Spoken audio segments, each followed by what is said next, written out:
¿Cómo le va? Muy buenas noches, bienvenidos, bienvenidas. Hoy domingo 9 de mayo, si usted está viendo la primera emisión, la de los domingos, se conmemora, se recuerda el Día Internacional de las Aves. No podemos dejar de mencionar o de decir algo en un programa que, como este, aborda cuestiones socioambientales. Y lo vamos a enfocar con dos producciones muy pequeñas que tenemos y que tienen que ver con algo muy nuestro. El año pasado sufrimos la quema de los espacios verdes. Siempre se habló de la quema de los humedales. En realidad lo que se perdió fueron humedales, pero lo que se quemó son espacios verdes. Son islas, son bañados, son humedales, y se ha perdido realmente mucho. Y usted dirá, ¿qué tendrá que ver esto con el Día Internacional de las Aves? La quema de estos espacios verdes trajo grandes problemas. Trajo contaminación en las aguas del río Paraná, donde más de 40 millones de argentinos consumen el agua potable. Trajo contaminación en la población del río, los peces y demás seres vivientes del río que sufrieron este fenómeno. También se contaminó el aire, la tierra, se perdieron especies, algunas irrecuperables, pero también se perdieron gran cantidad de aves. Y hubo no solo pérdidas, sino que también hubo migraciones, aves que cuando las llamas asolaban estos espacios verdes debían migrar, debían irse. Esto parece, dicho así, parece nada más que una cuestión anecdótica. Mire este primer video que vamos a presentar hoy, que es de un ciudadano rosarino que nos lo acercó y que muestra cómo la ciudad de Rosario en algún momento se vio invadida por aves que escapaban de la quema de las islas que están enfrente a la ciudad del sur. Todos pájaros que volaron de la isla, mira.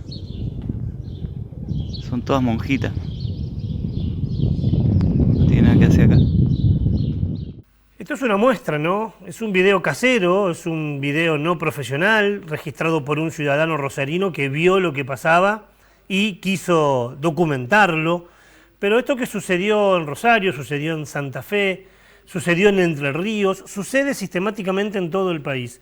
Aves que migran porque su lugar natural se encuentra invadido por producciones o a veces por atentados a la naturaleza. Hace un tiempo atrás hablábamos en este programa de lo que sucedía en Mendoza.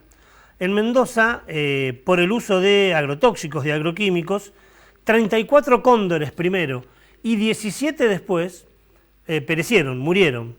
Fueron intoxicados o contaminados por agrotóxicos. Usted dirá, 34 cóndores, 17 no es tanto. Si uno ve la población de cóndores de la Argentina y de Chile, va a encontrar que esa matanza de cóndores es como si hubiera desaparecido en relación a la humanidad todos los habitantes de Argentina y de Chile. ¿Qué dimensión tiene la muerte de los 34 cóndores en Mendoza? Hagamos algunos cálculos tomando como referencia la población de nuestra propia especie. El Censo Mundial del 2017 registró un total de 7.350 millones de personas. Por su parte, la población mundial de cóndores andinos se estima en solo 6.700 individuos. La muerte de 34 cóndores representaría un 0,51% de la población mundial de la especie. Parece un porcentaje muy pequeño, ¿verdad?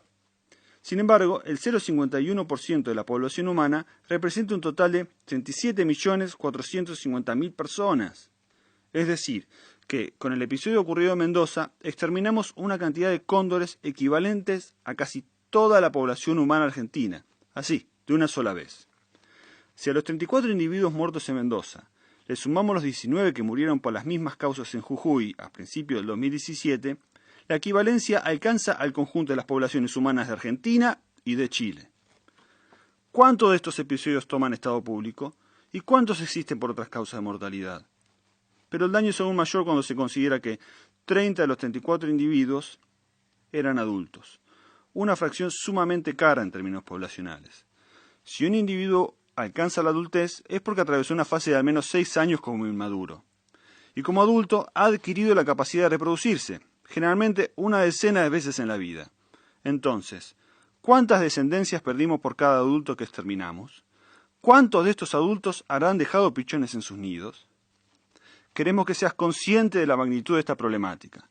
Debemos exigir que las autoridades dediquen esfuerzos para revertir esta situación.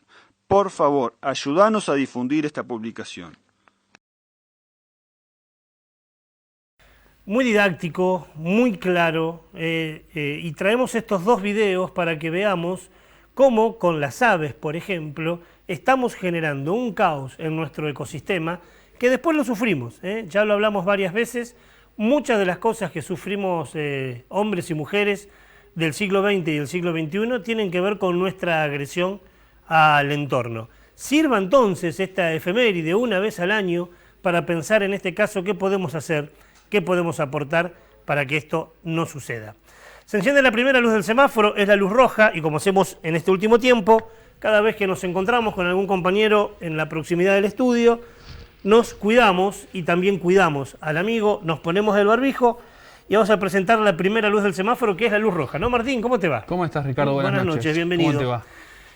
Hablábamos hace un tiempo atrás sobre las cumbres, yo te preguntaba, ¿estas cumbres climáticas, ambientales, sirven, no sirven, son para la tribuna? Bueno, creo que la luz roja de hoy, que nos lleva a Brasil, un poco explica esta pregunta, ¿no? Tardó solo 24 horas en que la luz amarilla de la semana pasada, donde hablábamos de la cumbre global sobre el clima, se convierta en una luz roja. Nosotros la semana pasada hablábamos de la cumbre global sobre el clima y poníamos en consideración una buena noticia, que muchas de las naciones, de las potencias, como Estados Unidos, China, Brasil, inclusive la Argentina, potencias mundiales, acordaban y ponían en eje la necesidad de reducir la emisión de gases de efecto invernadero. Acordaban en eso y era una buena noticia. Ahora bien, nosotros decíamos, habrá que ver que cumplan todo lo que prometen en la cumbre del clima. Bueno, Jair Mesías Bolsonaro, el presidente de Brasil, dijo en esta cumbre: voy a hacer todos los esfuerzos posibles, redoblaré los esfuerzos para que Brasil proteja el medio ambiente. Eso lo dijo. Eso lo dijo en la cumbre, mientras decía, ahí tenemos las imágenes. Ahora, Ricardo, ¿sabe qué pasó 24 horas después de que dijo esto? Y bueno, cumplió lo que dijo. No, para nada, sino que redujo el presupuesto del Ministerio del Medio Ambiente, que es el encargado de cuidar esta única casa que tienen los brasileños, que tenemos en todo el mundo, y lo redujo en casi 700 millones de reales, algo así como 100 millones de dólares. 24 horas tardó lo que dijo Bolsonaro. Dijo, voy a redoblar los esfuerzos. Bueno, 24 horas después se convirtió en el primer país que incumple lo que dice en la cumbre global sobre el clima. Nunca mejor demostrado que lo que se dice en esas cumbres muchas veces es para la tribuna, ¿no? Sí, después dijeron que no es un recorte en sí, sino que es una ajustación presupuestaria. Redujeron en más de 700 millones de reales lo que iban a destinar a cuidar el medio ambiente en Brasil. Una hipocresía más, de las cuales nos tiene acostumbrado Bolsonaro, no solo en la cuestión ambiental, sino en un montón, así se dice, de otros temas, pero que en este caso queda demostrado palpablemente la hipocresía, ¿no? No demoró 24 horas en borrar con el codo lo que había dicho, al menos con la boca, ¿no? Exactamente, Ricardo. Gracias, Martín. Por favor. Primera luz del semáforo es la luz roja. Vamos a entrar en un tema que hace ya varias semanas que venimos preparando y que tiene un contexto histórico. Allá por el año 2007 se promulgó una ley que lleva la número 26.331. Es conocida como la ley del bosque nativo. ¿Y qué hace esta ley? Bueno, en teoría, así como hablábamos con Martín en la luz roja, en teoría regula cuánto se puede explotar de los bosques nativos, intenta reducir el impacto de los desmontes, prevé con tiempo la participación de los pueblos indígenas en las políticas que tiene que ver con las decisiones. Ya estamos solos acá, así que nos sacamos los barbijos para presentar este informe, que va a ser algo extenso, porque de esto que estamos diciendo de la ley, pasaron 14 años. Y de esos 14 años que pasaron, la verdad, y aunque usted diga, qué agoreros, qué negativos, la realidad dice que en 14 años todo lo lindo que dice la ley no se cumple, no se cumplió. Que inclusive hasta los presupuestos que están vinculados en la ley no se ejecutaron. ¿Esto es una idea nuestra o hay comprobaciones? Mire, el Chaco Seco es la segunda región más deforestada de América Latina.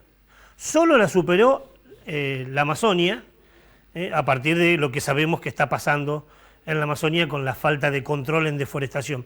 Después de la Amazonia, el Chaco Seco es la segunda región más deforestada de todo nuestro continente. Tenemos ley hace 14 años, pero en la realidad después no pasa nada.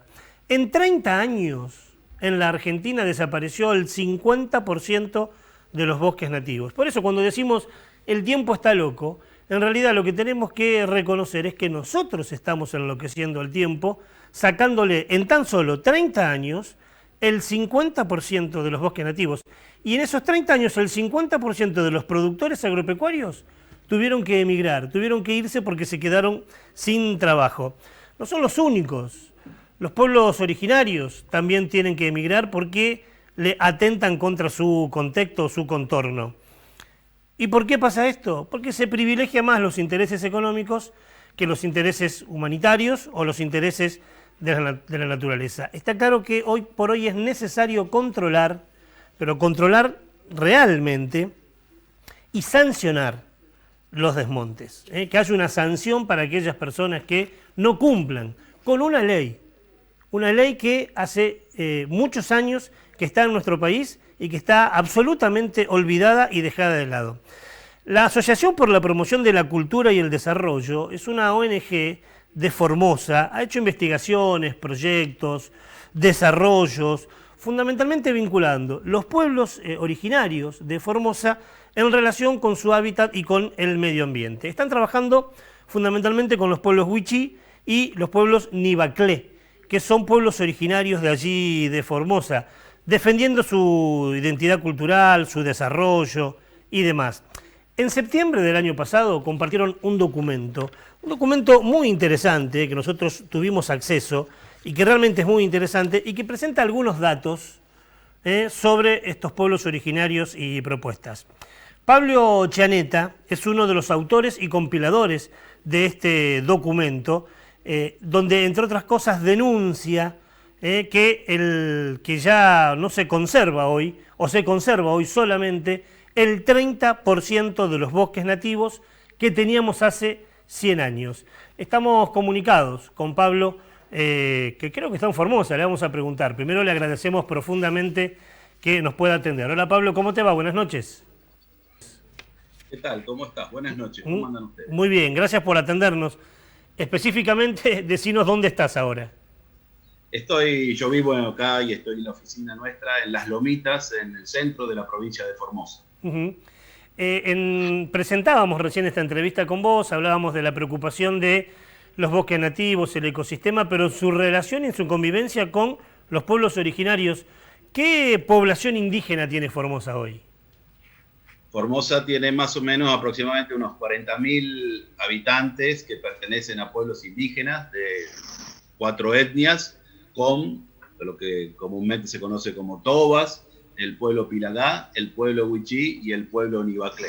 Más o menos tenés que tener en cuenta que es un 8% de la población total de la provincia pertenece al pueblo indígena. ¿No sé? ¿El 8% dijiste? De la población sí. son pueblos indígenas. Sí, de la población total de la provincia que estimamos en este momento debe estar en unas 600.000 personas. ¿Y de esas comunidades que hablaste, todas viven alrededor de los bosques nativos de Formosa? La mayoría viven en territorios de bosques nativos de la provincia de Formosa.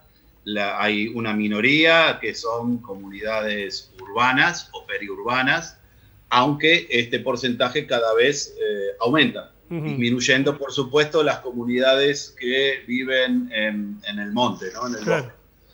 Hoy vivir en el bosque no quiere decir que me puedo alimentar del bosque. Hoy vivir en el bosque es un bosque que está un poco degradado, están cortados los circuitos de recolección, por lo tanto la recolección, la marisca o la caza de los recursos se dan en distintos ambientes también, en los ambientes urbanos, hablamos de pensiones, bancarizaciones, oficios, changas, y las cuestiones que hacen al monte específicamente, ¿no? Como recursos tanto alimenticios como industriales, hablando de postes, pinturas, hablamos también de pajas para poder hacer las carteras, claro, etcétera. Pero es una situación complicada, no solamente en lo económico, sino en cuanto a la desaparición en sí mismo del propio bosque y de las propias áreas boscosas, generándose discontinuidades, por lo que son difíciles de recuperar en un momento donde la frontera agropecuaria avanza y avanza. Difícil de frenar. Eso te iba a preguntar, ¿qué pasó en los últimos años con los bosques nativos en Formosa? Sí, vos decías bien, el 30% digamos, de los bosques que tenía Argentina allá en sus inicios, o sea, estamos hablando del 1900, hoy quedan solamente unas 30.000 hectáreas, y los ritmos, por más que se haya podido desarrollar la ley de bosques nativos o de protección mínima de los bosques nativos, esta cuestión sigue avanzando fuertemente. No solamente en Formosa, sino a nivel de la región del NEA. La región del NEA tiene el 87% de la deforestación total de bosques nativos, y entre las provincias de Salta, Formosa, Chaco y Santiago del Estero se llevan prácticamente el 80% del total de deforestación en los últimos tiempos. Cuando fue la largada, digamos, de la puesta en práctica de la aplicación de la ley de bosques nativos, habíamos llegado a importantes volúmenes de superficie que se deforestaban, fue disminuyendo, pero igualmente hoy, con ley y todo, los coeficientes de tasa de deforestación siguen siendo positivos y siguen siendo altos. Formosa llegó a tener más de 50.000 hectáreas año de desmonte, ahora estamos en 20.000, pero son 20.000 hectáreas. Claro. Imagínate que 20.000 hectáreas son 20.000 canchas de fútbol por año, que se desmontan solamente en la provincia de Formosa, en la zona árida y semiárida. Es algo que avanza, es algo que viene con un modelo, una propuesta de desarrollo del sur. La subida de los precios de la soja hace unos cuantos años atrás hizo que zonas que podían tener soja, hagan soja, y los ganaderías vayan a zonas marginales, como denominábamos a la zona de Formosa, y esa presión ganadera se consume los bosques, ya sea por tala, por pisoteo, por ramoneo, ¿no es cierto? Pero especialmente por la habilitación inmobiliaria de zonas y, por supuesto, la capitalización de ellos. Muchas veces el frente productivo no solamente producir vacas, porque uno dice, bueno, producir algo, pero muchas veces son especulaciones inmobiliarias en pos de pocas manos. Eso genera una presión muy fuerte sobre los pueblos indígenas, que con menguados recursos económicos no pueden hacer frente, con menguados recursos legales tampoco pueden hacer frente, y cuando tienen estos recursos legales, los mismos permanentemente están en disputa y en discusión, ¿no es cierto? Por ejemplo, la ley de bosque es uno de los criterios que se tenía para su promulgación y para poder colorear las provincias. No sé si vos conocés. El semáforo. Claro, el semáforo. Las comunidades indígenas acá quedaron en amarillo, pero rodeadas todas de color verde. La provincia de Formosa, declaró que el 60% de la provincia era de color, tenía bosques nativos, y de esos el 75% podía ser desmontado, que es los mayores porcentajes de todas las provincias argentinas, ¿cierto? El 75% de las superficies declaradas como bosques pueden ser desmontados, lo que dio que entre el lustro del 2010 al 2015 Formosa haya desmontado solamente la suma de 188.000 hectáreas, o sea, 188.000 canchas de fútbol en 5 años para habilitar para otras zonas, para otros usos que no sea el propio bosque. Claro, vos me podés llegar a preguntar, bueno, ¿y qué el bosque? ¿Pero qué produce el bosque? El bosque no solamente son recursos materiales, no solamente son plantas y animales, con todo el valor que tiene eso. El bosque es esencia, es historia. El bosque son los cementerios de los abuelos. Claro. El bosque es donde se reproducen los mecanismos educativos de los pueblos indígenas. ¿Cómo se enseñaba antes, cuando no había las escuelas? Era el bosque el que enseñaba. El padre llevaba al hijo o la madre llevaba a la hija. Y en ese ambiente se producía la transmisión de conocimiento. Hoy sin bosque, ¿dónde se transmite el conocimiento? ¿En la periferia urbana? ¿Dónde transmitimos ese conocimiento? ¿En la escuela que no es de los pueblos indígenas? Entonces se produce acá toda una conmoción, y muchas veces le pedimos a los pueblos indígenas, bueno, paciencia, pongan la otra mejilla, todo ese tipo de cosas, no corten las rutas, ¿no es cierto? Cuando su hálito de vida cada vez se va angostando y achicando. Pablo, por lo que decías recién, lo que están perdiendo los pueblos indígenas son espacios, pero también están perdiendo cultura. Pregunta indispensable entonces para cerrar esta nota, ¿qué habría que hacer? Eso es lo difícil. Creemos que las distintas poblaciones que están en disputa en los territorios tienen que entrar el diálogo. De alguna manera tienen que entrar el diálogo para poder llegar a entenderse mínimamente. No te digo que nos entendamos todos. La ley de bosques lo contempla. Sin embargo, nadie habla de los mecanismos de participación y consulta a los pueblos indígenas y los pueblos indígenas con las otras sociedades. ¿Por qué? Porque hay una sociedad que es ganadora, que es la sociedad nuestra, la sociedad del no indígena, y una sociedad que perdió, que es la sociedad indígena, y por lo tanto siempre le hacen pagar el piso, el tiempo de haber sido derrotados en la guerra, no solamente la guerra violenta, que también así lo fueron, sino en la guerra o en la confrontación entre saberes. Hoy muchas veces los pueblos indígenas son tomados como niños, a los cuales se les dicen qué es lo que tienen que hacer. Los pueblos indígenas, su palabra no es respetada, es la palabra del indio. Siempre tiene que haber alguien abajo en la mesa de la estructuración de poderes, y eso hoy lamentablemente y tristemente son los indios. Pero ojo, que los bosques no solamente perjudican a los indios. Los bosques, para poder imaginarnos una solución para adelante, hay que pensar también en las poblaciones urbanas no indígenas. O sea, cuando nosotros tenemos un mueble de algarrobo, como el que yo tengo atrás, una biblioteca, y no pensamos en la recuperación de eso, y nuestras sociedades urbanas permanentemente están solicitando ese tipo de objetos, una mesa, entonces aquí, ¿sobre quién recae la presión para poder extraer esos productos? Recae sobre las tierras y los territorios boscosos.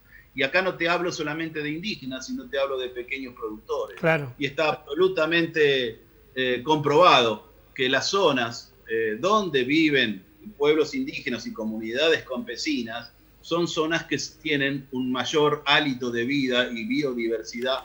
Y eso lo estamos hablando, eso está escrito, eso lo dicen las universidades.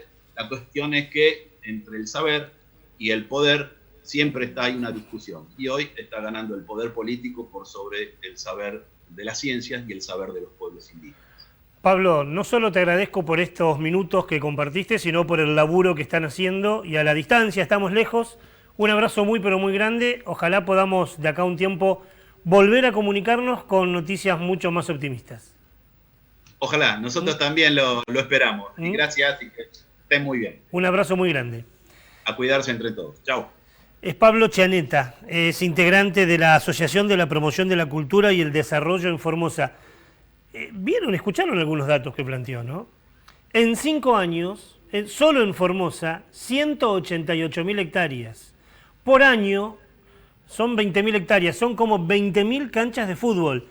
Este programa que sale en Santa Fe, en Santo Tomé, en Coronda, en Sauce Viejo, piense 20.000 canchas de fútbol como la de Unión o la de Colón, desmontadas, absolutamente desmontadas, por año, es lo que está pasando en Formosa. Por eso coincidimos profundamente en la preocupación con Pablo, y coincidimos en que la mejor manera de tratar estos problemas es con la prevención y no con la sanción luego. Una sanción que, como bien decía Pablo, presenta la luz del semáforo, luz roja, amarilla y verde, roja donde no se puede talar, amarilla donde en algunos lugares sí, en algunos lugares no, y verde donde sí se puede, pero que hoy no se está cumpliendo, ni en Formosa, ni en Chaco, ni en Córdoba, que son los peores lugares de deforestación, junto con Santa Fe.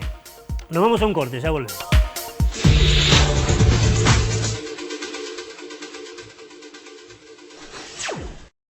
La democracia se construye desde el diálogo y la participación.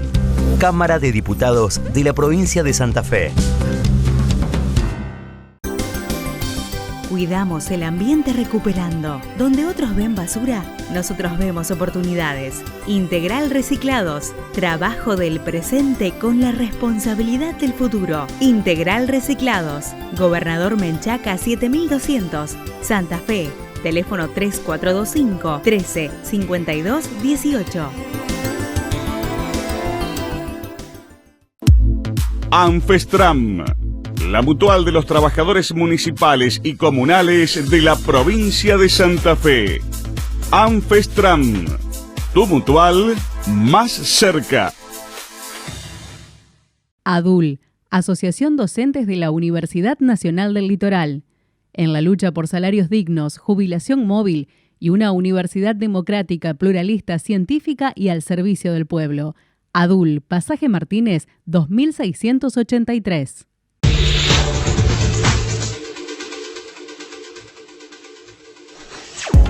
Segundo bloque del programa, como hacemos habitualmente, tenemos un micro ahora. Cada programa, hoy es el turno de la cocina. Cómo podemos alimentarnos de manera saludable, con alimentos a su vez que favorezcan a nuestro cuerpo, y lo hacemos como todos los meses con Laura Monge. Lo hicimos en la Plaza Pueyrredón, lo hicimos hace un par de días atrás, allí donde La Verdecita lleva a cabo su feria agroecológica todos los sábados a la mañana. Fuimos allí, al lugar indicado, buscamos el alimento allí y cocinamos. Segundo bloque del programa de hoy y este micro de cocina con Laura Monge.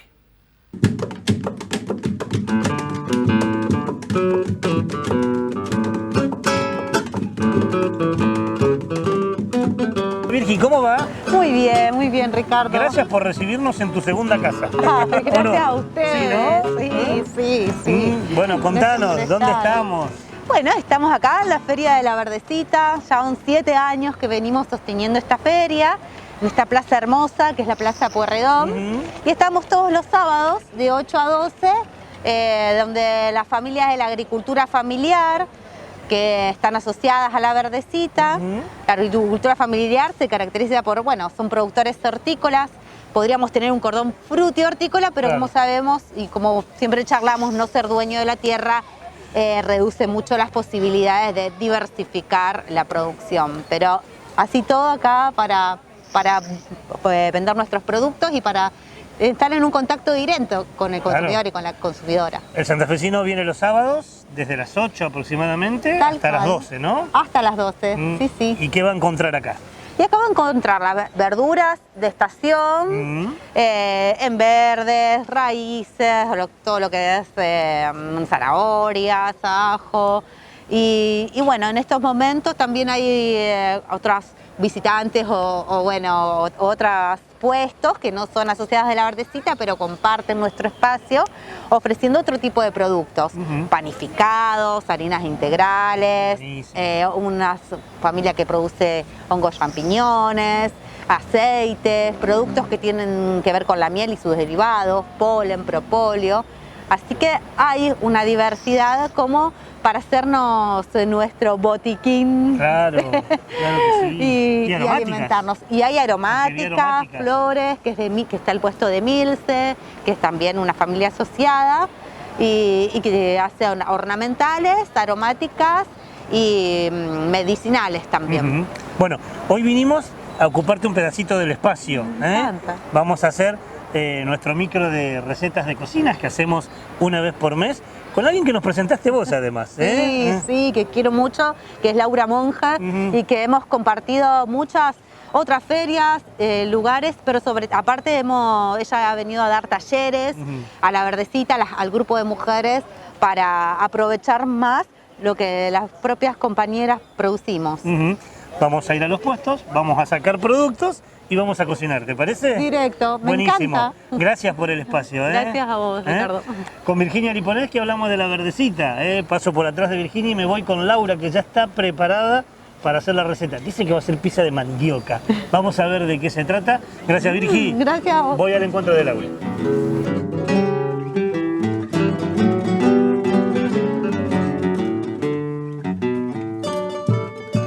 Bueno, y como decíamos con Virginia, estamos haciendo el segundo micro de cocina. ¿Cómo te va, Laura? Muy bien, estamos. Qué linda escenografía la de hoy, ¿no? Hermosa mañana de sábado. Viste que los programas de cocina, algunos van al jardín, a la huerta, traen el material y aquí cocinan. Nosotros nos vamos a la feria, traemos el material y cocinamos. Y hoy vamos a aprender a hacer una pizza distinta con un producto que es nuestro, pero que no estamos muy acostumbrados a usar. Claro. Vamos a usar mandioca, que bueno, estamos en época, y que por ahí no sabemos cómo utilizarla, cómo la adquirimos o no la adquirimos por temor a no saber cómo se manipula. Y vamos a cocinar pizza de mandioca. Pizza de mandioca. A ver, ¿cómo es? Vamos a hacer un puré con la mandioca, que después vamos a mezclar, acá está la mandioca, la vamos a mezclar con harina de maíz, o sea, no tiene gluten esta receta. Pero primero quiero explicar cómo se hace, cómo se usa la mandioca. Entonces, lo que vamos a hacer acá es pelarla, pero más o menos con 2 milímetros de profundidad. Ahí. ¿Hay una liñita ahí? Sí, sí. Eso hay que sacarlo. No va. Bien. Se saca la cáscara y esa partecita. Ahí está. Que es dura. Bien. Eso atraviesa la mandioca. Perfecto. Cocinada es más fácil sacarlo. Sí, así lo hervimos. ¿Se hierve cuánto tiempo, Laura? Y se hierve hasta que esté blandito. Bien. Yo le voy a ir sacando esas venitas. Ajá. Ahí. Hacemos un purecito. Está bueno meter la mano en la cocina. Claro. También le transmitimos nuestra magia. Eso que pusiste es harina de maíz sin gluten. Claro. Bien. Y seguimos pisando mandioca con harina. Sí, y vamos a formar una masa.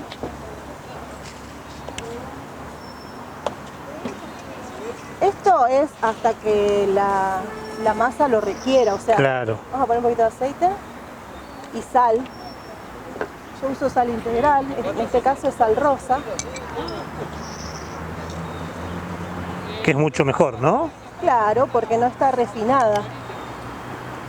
Siempre la sal de roca está buena, la sal integral, la sal marina. Claro. Porque son sales que no han pasado por el proceso de refinamiento.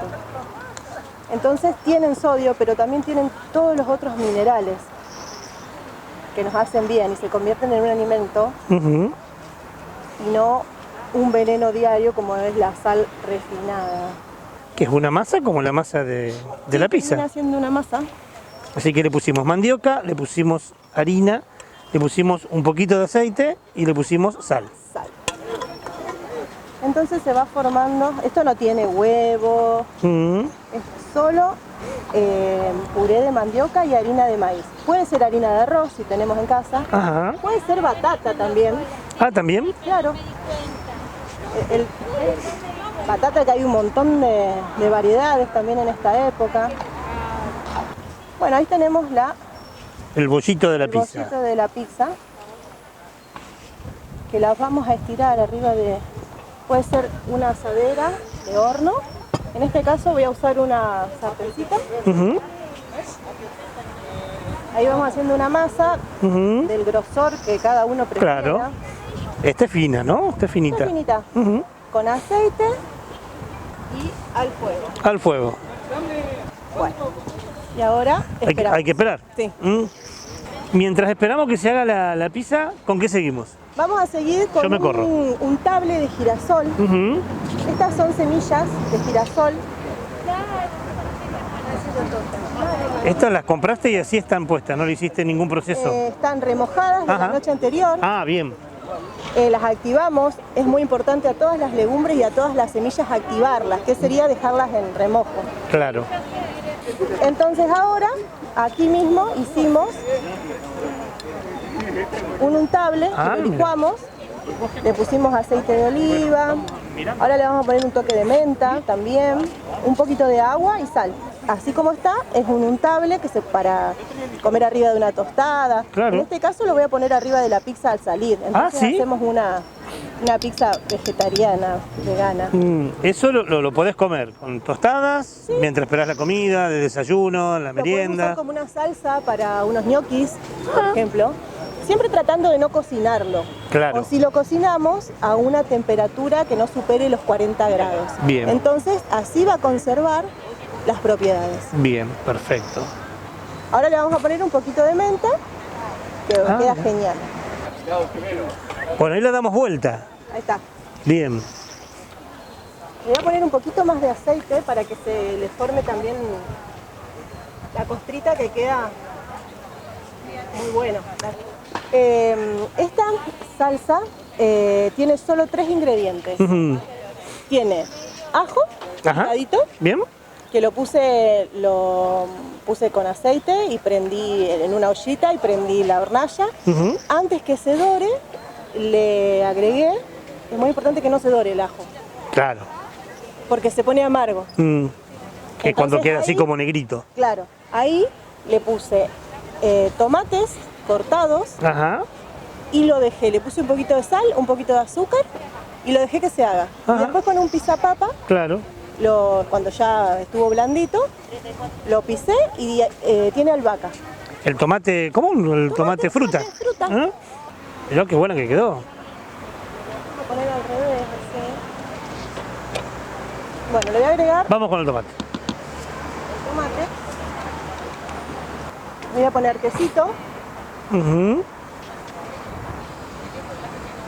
Uy, qué bueno está esto. Ya hay olor acá, ¿eh? A pesar de que estamos al aire libre, ya hay olorcito a pizza. Aquí tenemos unas aceitunitas. Que son aceitunas riojanas, me dijiste, ¿no? A ver, les voy a enseñar una técnica para descarozar las aceitunas. Hacemos ahí, cortamos, aplastamos. Y en vez de comprarla que sale más cara, lo haces vos en tu casa. Y ahí le ponemos lo que hiciste recién con el... Bien, perfecto. Le agregamos algunas hojitas de menta. Que también la pueden comprar acá, en la Feria de la Verdecita. Mirá, permiso, Lauri, ¿eh? Mirá qué menta, aparte, mirá lo que es. Sino el aroma. Sí. Y ahí tenemos, mirá, pizza de mandioca. Ahí estamos.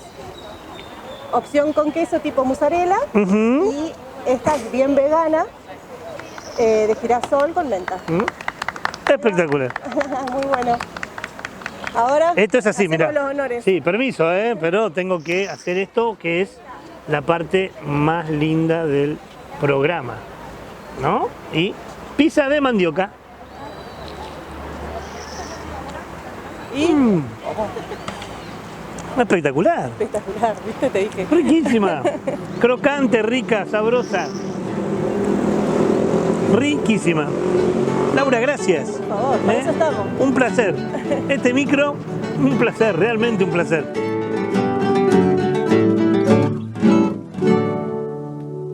Hágale caso a Laura y pruebe esta pizza de mandioca, que está muy buena. De mandioca o puede ser también de batata, que está muy pero muy buena. Y se lo hace con alimentos sin agrotóxicos y sin agroquímicos, como vende la gente de La Verdecita, por ejemplo. Mucho mejor, pero háganos caso que está muy rica y es muy buena. Se prende la luz, segunda luz del semáforo. Es la luz amarilla. Se viene una preocupación en todo el mundo por la explotación del litio, porque es uno de los componentes, por ejemplo, de los celulares, pero que genera grandes problemas ambientales, y de eso habla esta luz, ¿no? Esta vez traemos una historia particular, Ricardo. Nos vamos hasta la ciudad, hasta el país de Portugal, allí en Europa. En el norte de Portugal hay un pastor que se llama Paulo Pires, que vive hace bastante tiempo en una zona de colinas allí en el norte de Portugal. Y durante mucho tiempo se acostumbró a tener una vida sana y sustentable, pastoreando sus ovejas y demás.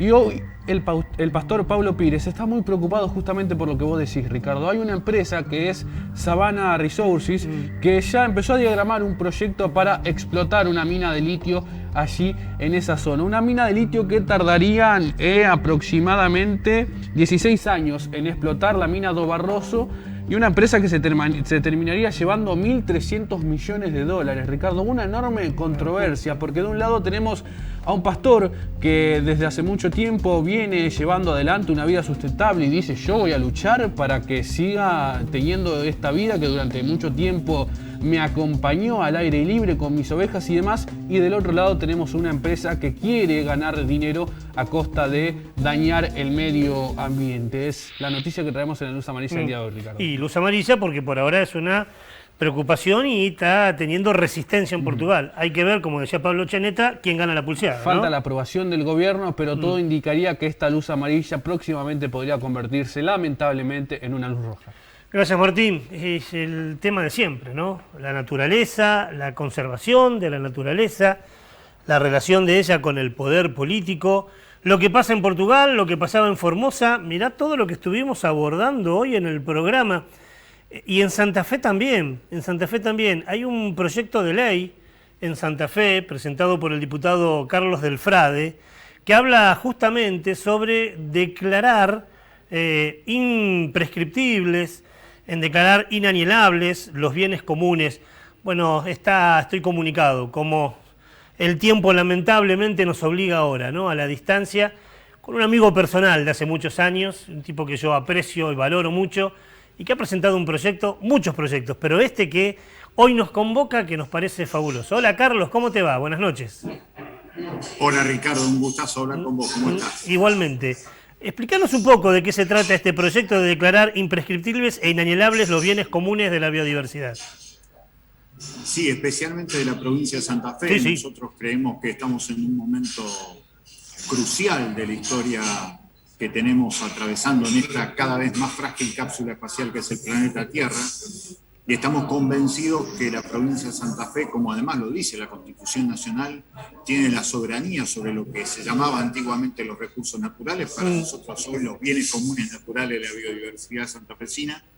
Así que consideramos que aquello que ha avanzado muchísimo el constitucionalismo social, especialmente a través de la Constitución Nacional de la República de Ecuador del año 2008, y tomando como antecedentes incluso nuestra Constitución de 1921, que es una constitución extraordinaria que ahora se cumplen 100 años el próximo 15 de agosto y sobre el cual realmente hay que trabajar mucho, más los aportes del artículo 38 al artículo 40 de la Constitución del peronismo en 1949, que realmente dio un paso más en el constitucionalismo social que apareció después de la Revolución Mexicana aquí en América Latina. Nos parece fundamental declarar imprescriptible porque eso significa, Ricardo, que las próximas generaciones, no solamente nosotros, sino que las próximas generaciones tienen derecho a mantener de la mejor manera posible la flora, la fauna, los cursos de agua, los montes y bosques naturales que todavía nos quedan y todo aquello que cualquier población de cualquiera de los 19 departamentos de la provincia perciba como bienes comunes. Eso nos parece realmente muy importante porque gambetea el efecto de los cambios políticos en el tiempo y declara a la naturaleza, en definitiva, como sujeta real de derecho, corre al ser humano del centro, pone a la ecología en el centro y eso nos parece realmente muy importante. Es fundamental. Recién entrevistamos a Pablo Chianeta, un tipo que está laburando en una ONG, en una fundación en Formosa. Nos hablaba que en Formosa, por año, solo por año, se talan 20.000 canchas de fútbol por año. Y que eso, además de afectarnos a nosotros, al medio ambiente, está dejando sin trabajo a los pequeños productores de ese lugar y está corriendo a los pueblos originarios. Digo, la perversidad de este sistema con el ambiente es también con los seres humanos, con nuestra gente. Eso sin duda. Nosotros además lo que estamos analizando en relación a lo que vos decías es que en 1914 nosotros como pueblo santafesino tenemos cerca de 7 millones de hectáreas de montes y bosques naturales, Ricardo. Hoy, 107 años después de aquel cálculo que había sacado el Instituto Forestal Nacional, tenemos menos de 1.600.000, es decir, tenemos un 86% menos de montes y bosques naturales que genera esta disparidad en donde creemos nosotros o acusamos a la naturaleza de estar loca, cuando en realidad lo que es loco es el sistema que ha convertido a la tierra sin mal, como la pensaban los guaraníes, en una tierra con mal. Pero el mal no es de la naturaleza, no es de la tierra, sino de un sistema extractivista que genera no solamente la cancelación de una vida mejor en el presente, sino especialmente, insisto, para la generación de nuestras hijas. Por eso el concepto de imprescriptible es tan interesante, porque reserva derechos para las generaciones futuras, para las generaciones venideras. Y por eso para nosotros es muy importante hacerlo. Y en relación a los pueblos originarios, nosotros tenemos alrededor de 48.000 personas que forman parte de las distintas naciones originarias en nuestra provincia. Y no solamente que estamos viendo si realmente se cumplió con aquella ley que primero se declara en 1992 por los 5 siglos de lo que fue la conquista, el encubrimiento de América, como decimos nosotros, que se reglamentó en el año 2002, pero hoy, 19 años después, muchos de esos pueblos originarios realmente la están pasando mal en la provincia por la devastación justamente de lo que tiene que ver con la biodiversidad, que es lo que te decía este señor que vos me decís que entrevistás de Formosa, porque esa realidad también la tenemos nosotros en la provincia. Carlos, la última, ¿qué éxito le ves? ¿Hablaste con tus pares? ¿Este proyecto será votado por los diputados? Yo creo que sí, creo que va a avanzar en la Comisión de Ambiente y de Ecología de la Cámara de Diputados y después veremos qué ocurre en el Senado, en donde las cosas son más difíciles, son muy conservadoras y están más relacionados a los intereses empresariales que a los derechos de la naturaleza y de los pueblos de las grandes mayorías. Pero igualmente creo que se está avanzando mucho. En el medio está también la cuestión del acuífero guaraní. Claro. Sabés, Ricardo, que ese es un recurso hoy absolutamente pretendido por todas las potencias. Sí. Eso también está detrás de la discusión de lo que se denomina la hidrovía. Así que sobre eso también vamos a tratar de legislar para cuidar eso para las próximas generaciones. Gracias, Carlos. Un abrazo muy grande. Gracias, Ricardo. Hasta cualquier momento. Carlos del Frade, diputado provincial, hablando de este proyecto fundamental para nuestros días, declarar imprescriptibles e inalienables los bienes naturales, o sea, los montes, la fauna, el agua, para el presente y para el futuro. Con esa idea nos quedamos un ratito, vamos a un corte, nos queda material, ya venimos.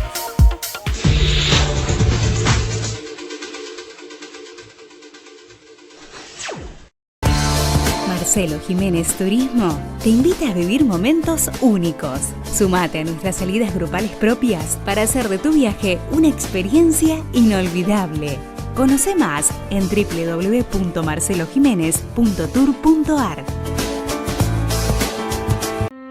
Logramos, a pesar de tiempos tan particulares, avanzar en consolidar una institución de puertas abiertas con un consejo más abierto, más transparente y más participativo. Mirá todo lo que hicimos en www.consejosantafe.gov.ar. Trabajamos por un mundo mejor. FIP Gráfica. Imprimimos con tintas ecológicas. FIP Gráfica. Gigantografías, carteles, ploteados. Teléfono 342-4050-011. Seguinos en las redes. FIP Gráfica. Un mundo de gráfica diferente.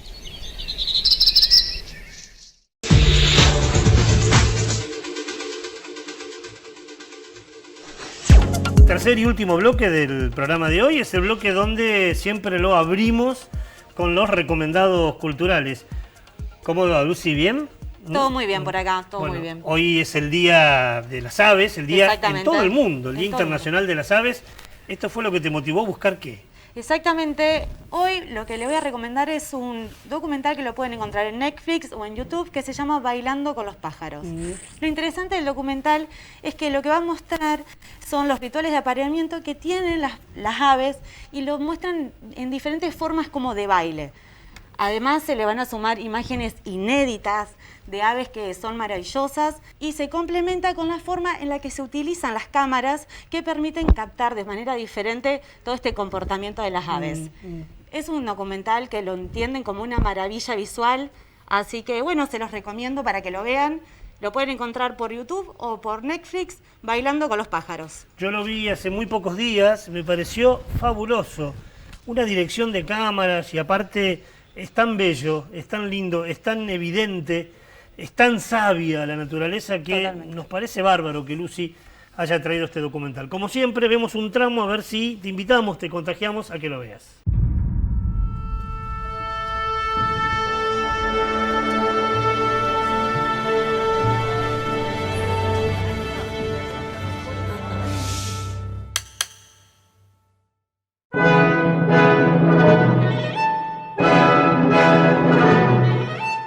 Atraer a la pareja perfecta es un reto para todas las aves macho del paraíso.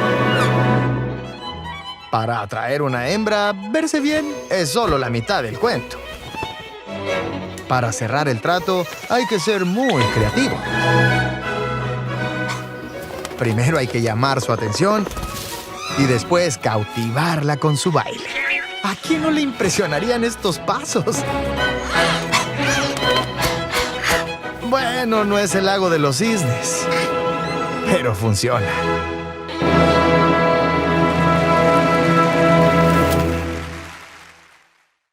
Repetimos entonces, Lucy, ¿dónde lo podemos encontrar? Lo podemos ver en Netflix o en YouTube como Bailando con los pájaros. Buenísimo. Bailando con los pájaros, el primer recomendado de hoy, porque hay un segundo después, ¿no? Después hay el tema musical El de tema despedida. musical, obviamente. Claro sí, que sí. sí. Pero me voy a la luz verde, a la buena noticia. ¿A la Antártida me lleva? Vamos a la Antártida, Ricardo.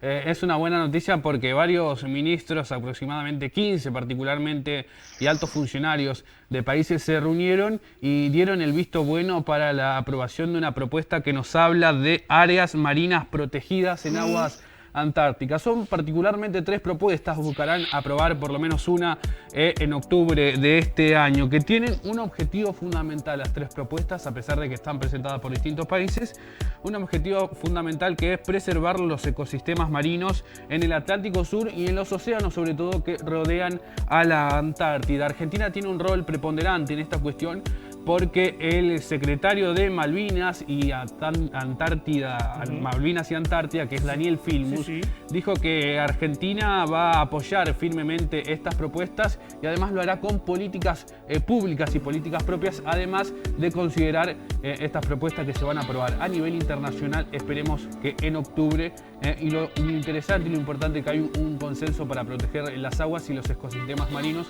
sobre todo del Atlántico Sur, que es el que rodea a la Argentina, del lado este, y también a las aguas que rodean el continente antártico. Áreas marinas protegidas. Así es, Ricardo. Así se llama. Es fundamental, es una buena noticia. Ojalá que esto avance. Y Martín se compromete, así como hoy trajo esa revisión de lo que pasa con las reuniones sobre medio ambiente y lo que después ocurre, se compromete seguramente a seguir esta información. Así es, me comprometo también a ver el documental. Mientras no aparezca el pájaro canigia, todo bien. No. ¿Y te gusta Pelota Chingó? Me encanta. Bueno, me encanta. creo que Por la mano viene por supuesto. acá. Escuchar a Lucy. Exactamente. Porque el tema musical es de Pelota Chingó. De Pelota Chingó, que es una de mis bandas preferidas por excelencia. Así que hoy vamos a escuchar Canción para el Viento, bueno, de Pelota Chingó, que es una banda argentina que está formada por 2 mujeres. Estas mujeres son increíbles, hacen una mezcla de estilos que tiene que ver con folclore, tiene además música electrónica y se mezcla con sonidos ancestrales. Realmente es una banda muy completa, así que espero realmente la disfruten. Canción para el Viento de Pelota Chingó. Bueno, y así nos vamos. Gracias, Lucy. Gracias, Martín. Gracias a los compañeros atrás de la cámara, al director, a los productores, a todos. Gracias por este programa. Hoy estuvimos hablando de muchas cosas que ojalá nos ayude a pensar, a reflexionar cómo hacemos, como decimos siempre, para mantener y cuidar nuestra única casa. No tenemos otra, es esta, así que tenemos que cuidarla por nosotros y por nuestros hijos, por nuestros nietos, por el futuro. Con esa idea nos vamos. ¿Nos vamos como siempre? Nos vamos. Gracias por todo. Hasta la semana que viene. Vos caes y mientras yo te observo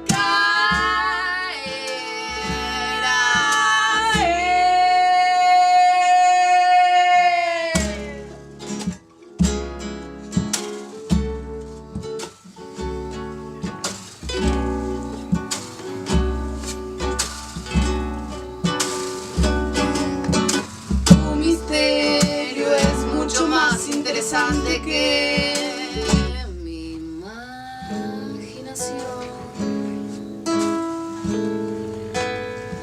Cuando caigas en mi charco voy a sumergirme en vos, mirando en el reflejo voy a sumergirme en vos.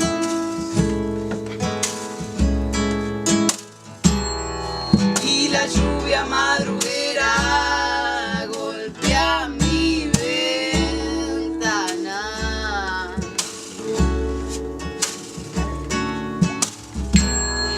Vos caes y mientras yo te observo caer.